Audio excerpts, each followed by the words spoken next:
Dieu le Père et la communion de l'Esprit Saint soit toujours avec vous. Et avec votre esprit. Frères et sœurs, joyeux Noël! Joyeux Noël! Joyeux Noël! Joyeux Noël! Joyeux Noël! Joyeux Noël! Aujourd'hui est un jour de joie. Nous fêtons une naissance, nous fêtons la naissance du Seigneur, nous fêtons la venue du Seigneur parmi nous. Alors pendant cette messe, nous allons nous réjouir, nous allons aussi présenter au Seigneur ce que nous sommes, nous allons lui présenter nos pauvres crèches de nos cœurs, et nous allons fêter ensemble cette venue du Seigneur parmi nous. Au début de cette célébration, reconnaissons que notre crèche est bien pauvre, notre crèche n'est pas tout à fait prête pour l'accueillir, mais c'est pourtant là qu'il vient habiter. Au début de cette messe, reconnaissons que nous sommes pécheurs, et encore une fois, avec confiance, tournons-nous vers la miséricorde du Seigneur. Je confesse à Dieu Tout-Puissant, je reconnais devant mes frères que j'ai péché en pensée, en parole, par action et par omission. Oui, j'ai vraiment péché. C'est pourquoi je supplie la Vierge Marie, les anges et tous les saints, et vous aussi mes frères, de prier pour moi le Seigneur notre Dieu. que Dieu Tout-Puissant nous fasse miséricorde, qu'il nous pardonne tous nos péchés et qu'il nous conduise à la vie éternelle. Amen.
parlé à nos pères par les prophètes sous des formes fragmentaires et variées. Mais dans les derniers temps, dans ces jours où nous sommes, il nous a parlé par ce Fils qu'il a établi héritier de toutes choses et par qui il a créé les mondes. Reflet resplendissant de la gloire du Père, expression parfaite de son être, ce Fils qui porte toutes choses par sa parole puissante, s'est assis à la droite de la majesté divine au plus haut des cieux. Et il est placé bien au-dessus des anges, car il possède par héritage un nom bien plus grand que les leurs.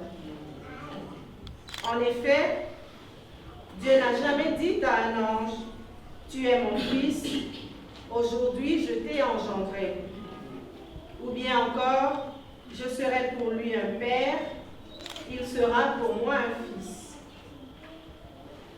Au contraire, au moment d'introduire le premier-né dans le monde à venir, il dit que tous les anges de Dieu se prosternent devant lui. Parole du Seigneur. Le Seigneur soit avec vous.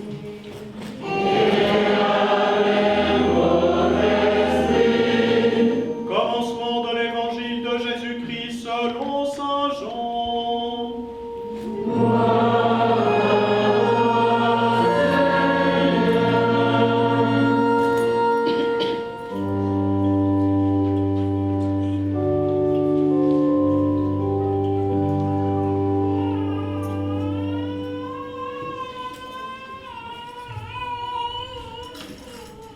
Au commencement était le Verbe, la parole de Dieu. Et le Verbe était auprès de Dieu, et le Verbe était Dieu.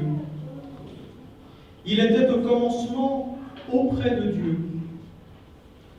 Par lui, tout s'est fait, et rien de ce qui s'est fait ne s'est fait sans lui. En lui était la vie. Et la vie était la lumière des hommes.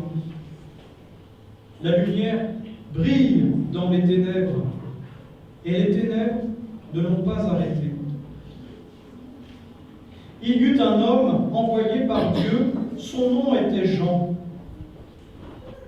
Il était venu comme témoin pour rendre témoignage à la lumière, afin que tous croient par lui. Cet homme n'était pas la lumière, mais il était là pour lui rendre témoignage. Le Verbe était la vraie lumière qui éclaire tout homme en venant dans le monde. Il était dans le monde, lui par qui le monde s'était fait, mais le monde ne l'a pas reconnu. Il est venu chez les siens, et les siens ne l'ont pas reçu. Mais tous ceux qui l'ont reçu, ceux qui croient en son nom, il leur a donné de pouvoir devenir enfants de Dieu. Ils ne sont pas nés de la chair et du sang, ni d'une volonté charnelle, ni d'une volonté d'homme. Ils sont nés de Dieu. Et le Verbe s'est fait chair. Il a habité parmi nous, et nous avons vu sa gloire. La gloire qu'il tient de son Père, comme Fils unique, plein de grâce et de vérité. Jean-Baptiste lui rend témoignage en proclamant « Voici celui dont j'ai dit, lui qui vient derrière moi, il a pris place devant moi, car avant moi il était. » Tous, nous avons eu part à sa plénitude. Nous avons reçu grâce après grâce, après la loi communiquée par Moïse. La grâce et la vérité sont venues par Jésus-Christ. Dieu, personne ne l'a jamais vu. Le Fils unique, qui est dans le sein du Père, c'est lui qui a conduit à le connaître. Acclamons la parole de Dieu. Louange à toi, Seigneur Jésus.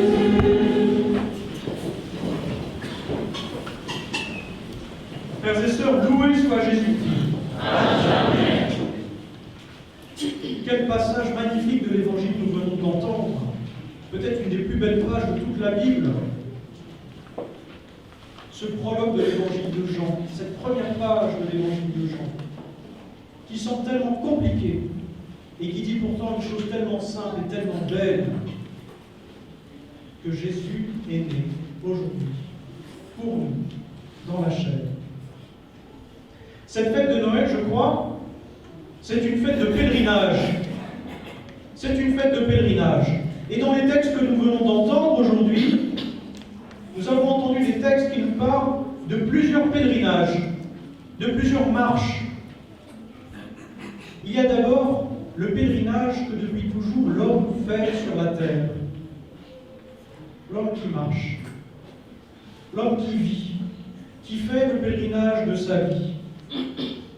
Et il entend cet homme, depuis longtemps, un écho. Il entend une rumeur, ce que disait Isaïe. Les pas du messager qui annonce la paix. Les pas du messager qui annonce la bonne nouvelle. Les pas du messager qui annonce le salut. C'est un écho que l'on entend dans nos mémoires depuis longtemps. Dans toute l'histoire du peuple de Dieu, depuis longtemps, on entend déjà cette rumeur. On entend la rumeur de Dieu qui s'approche. On attend le bruit que Dieu fait déjà en s'occupant de son peuple. Le peuple que nous sommes. Le peuple qui attend la consolation de Dieu. Le 2 février, nous fêterons la présentation de Jésus au temple. J'avance un peu sur l'histoire. Et nous verrons Siméon, ce vieux Siméon fidèle, dont on nous dit qu'il attend la consolation d'Israël. Ah, il attend la consolation d'Israël. Il est bien un homme du peuple de Dieu qui attend d'être consolé par Dieu. Siméon a foi parce qu'il sait que Dieu veille sur son peuple. Et ça, l'histoire du peuple de Dieu nous l'enseigne, nous le savons. Dieu veille sur son peuple. Dieu veille sur son peuple au désert. Dieu éloigne de lui le danger. Dieu éloigne de lui l'ennemi. Dieu le délivre de la captivité. Dieu lui donne la nourriture. Il lui envoie la manne. Depuis toujours, Dieu veille sur son peuple. Il le bénit. Il veille sur lui. Et nous aussi, nous savons que nous pouvons chercher auprès de Dieu la consolation, le réconfort. Nous pouvons nous mettre sous ses ailes, pour reprendre les formules du psaume. Nous pouvons nous protéger en lui. Il est notre rocher, notre citadelle. Parce que nous aussi, nous avons le sentiment, comme le peuple de Dieu, d'être un peu parfois errants, de marcher dans la vie, mais les chemins de la vie ne sont pas faciles. Les chemins de la vie sont incertains. Nous avons besoin d'abri. Et nous faisons l'expérience dans notre vie de l'épreuve, comme le peuple de Dieu, au désert. Ce qui se passe aujourd'hui est différent. Ce n'est pas simplement Dieu qui nous envoie des signes de sa présence, de sa bonté, des signes de la miséricorde que lui, Dieu, a pour nous. Aujourd'hui, c'est différent. Ce n'est pas seulement Dieu qui vient aider notre pèlerinage sur la terre. Aujourd'hui, c'est Dieu qui se fait lui-même pèlerin. Aujourd'hui, frères et sœurs, nous assistons au début du pèlerinage de Dieu sur la terre. Le début du pèlerinage de Dieu. Vous avez entendu cette phrase magnifique. Le Verbe s'est fait chair et il a habité parmi nous. Le Verbe s'est fait chair et il a habité parmi nous. Littéralement, Le Verbe s'est fait chair, il a planté sa tente parmi nous. Dans un de nos couvents en France, à Lille, le couvent où j'ai fait mes études, l'architecte, quand il a construit notre église, a voulu construire une tente en béton. Cette église, elle repose sur des grands piliers en béton, et le toit est en béton, mais il est un peu déformé. Comme si le vent était en train de soulever, comme un tissu, le toit, pour nous rappeler que nous sommes avec Dieu, dans une tente, nous sommes avec lui, en marche. Et lui, il vient vivre ce pèlerinage avec nous. Nous assistons aujourd'hui à un prodige. Nous assistons à la descente de Dieu. Dieu déjà se penchait du haut du ciel pour nous donner sa bénédiction. Mais Dieu fait plus que se pencher du haut du ciel. Dieu est descendu du ciel et s'est fait homme. Il s'est fait homme, il s'est fait nous. Dieu se fait homme pour venir chercher l'homme. Dieu se fait homme pour venir réveiller l'homme et pour venir dire aux hommes qu'ils sont aimés par lui, Dieu. Vous savez, frères et sœurs, je crois qu'il fallait de l'énergie pour nous dire, pour nous redire que nous sommes de Dieu, que nous sommes capables de Dieu, que Dieu n'est pas étranger à nous et que nous ne sommes pas étrangers à lui, mais que nous sommes de lui et que nous sommes capables de lui. Les pères de l'Église ont beaucoup réfléchi à cette question. Nous sommes capables de Dieu. Hier, le frère Stanislas, au début de la messe, nous rappelait cette phrase magnifique de saint Irénée. Au IIe siècle, saint Irénée de Lyon. Dieu s'est fait homme pour que l'homme devienne Dieu.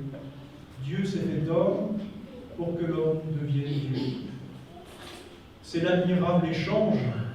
Dieu s'est fait homme pour que l'homme devienne Dieu.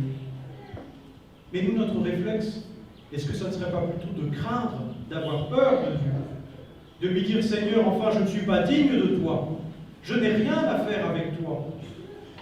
Laisse-moi dans mon péché, dans ma misère, détourne-toi de moi. Non. Le Verbe s'est fait chair et il a habité parmi nous. Il a planté sa tente parmi nous. Il a planté sa tente en nous. Alors aujourd'hui, c'est la défaite. C'est la défaite du méchant.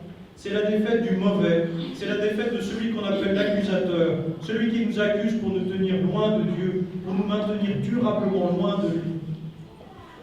Dieu vient à nous pour nous rappeler qui nous sommes. Nous sommes ses enfants. Nous sommes les enfants de Dieu. Et ça, c'est notre condition royale. Nous sommes ces enfants-là, les enfants de Dieu. Il faut nous réveiller. Il faut réveiller l'homme. Saint Augustin disait déjà, « Mon Dieu, je me suis éloigné de toi par mon péché. Est-ce que tu as définitivement disparu de ma vie ?» Il arrivait à la conclusion, mais non, simplement, je t'ai un peu oublié, je me suis un peu endormi. Il faut que tu me réveilles. Il faut que tu me réveilles. Et c'est pourquoi il fallait que Jésus vienne pour nous réveiller, pour nous faire nous ressouvenir de Dieu. Frères et sœurs, c'est ça notre acte de foi aujourd'hui à Noël. C'est nous rappeler la profondeur de cette rencontre. Nous rappeler la profondeur de ce qu'est Noël. Nous allons nous approcher de la crèche. Peut-être que chez vous, vous avez aussi installé une crèche. Vous avez vu les images de la crèche. Nous nous approchons de la crèche, mais la crèche, ce n'est pas simplement un tableau qui est là, et on vient voir parce que c'est joli. La crèche, c'est un tableau dont nous faisons partie. Nous sommes un des éléments de la crèche. Tous, vous êtes là quelque part, moi aussi, nous sommes là, dans cette crèche, parce que le Seigneur vient habiter chez nous. Chez nous. Chez moi. Chez toi. Au XIVe siècle, un de nos frères dominicains, Jean Tolère, un de ceux qu'on appelle les mystiques rénants, il disait la chose suivante, en commentant ce texte-là que nous avons entendu. fais silence. Fais silence. Et le verbe de cette naissance sera prononcé en toi. Et toi, tu pourras l'entendre. Mais si tu parlais, il se tairait.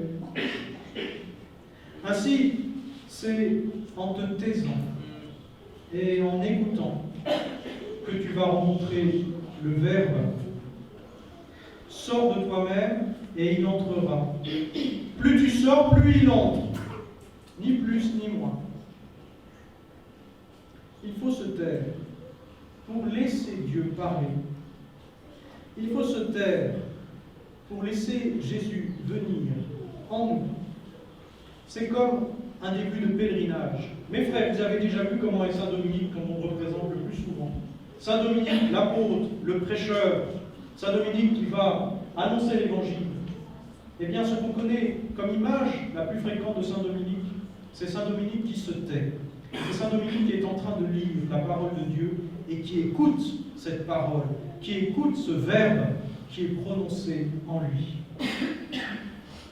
Il faut nous recueillir, il faut laisser Jésus habiter la crèche. Pas cette crèche-là, la crèche de notre cœur. Frères et sœurs, le pèlerinage que nous faisons sur la terre, le pèlerinage que Dieu fait en descendant jusqu'à nous, et le pèlerinage que nous allons faire maintenant, le pèlerinage des missionnaires de Noël que nous sommes. Le pape François nous rappelait que ce que nous vivons avec Dieu fait de nous des pèlerins.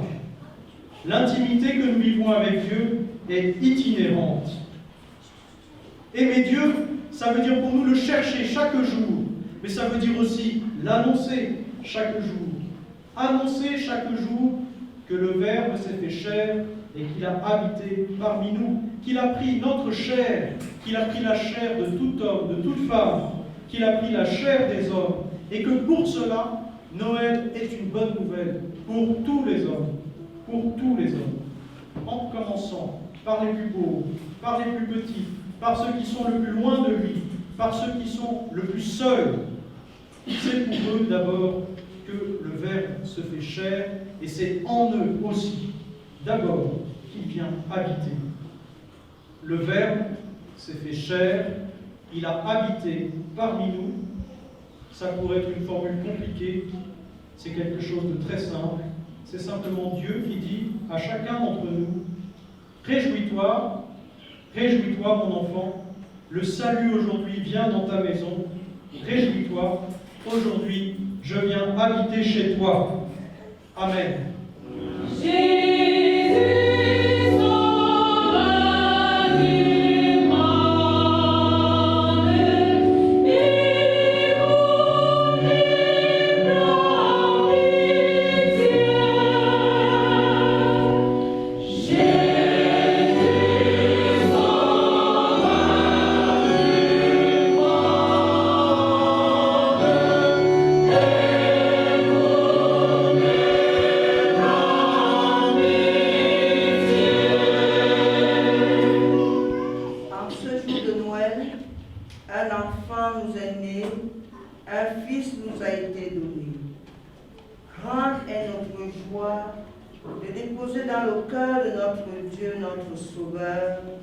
Toutes les intentions que nous portons.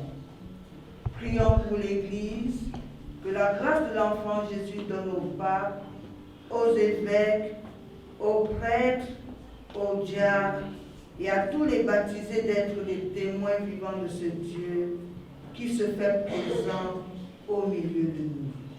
Dieu Sauveur, écoute nos prières.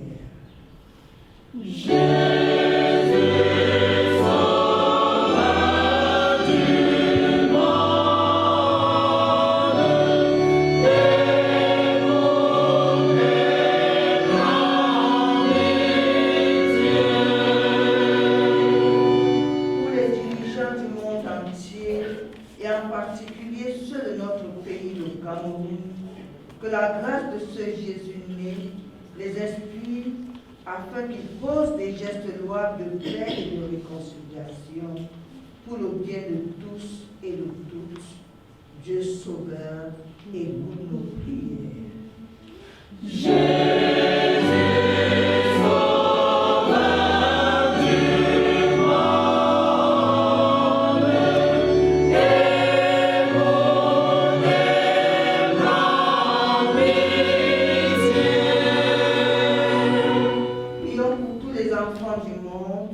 Qu'en ce jour de fête, l'enfant Jésus leur apporte l'amour, l'attention et la sécurité dont ils ont besoin. Dieu Sauveur, écoute nos prières.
Oh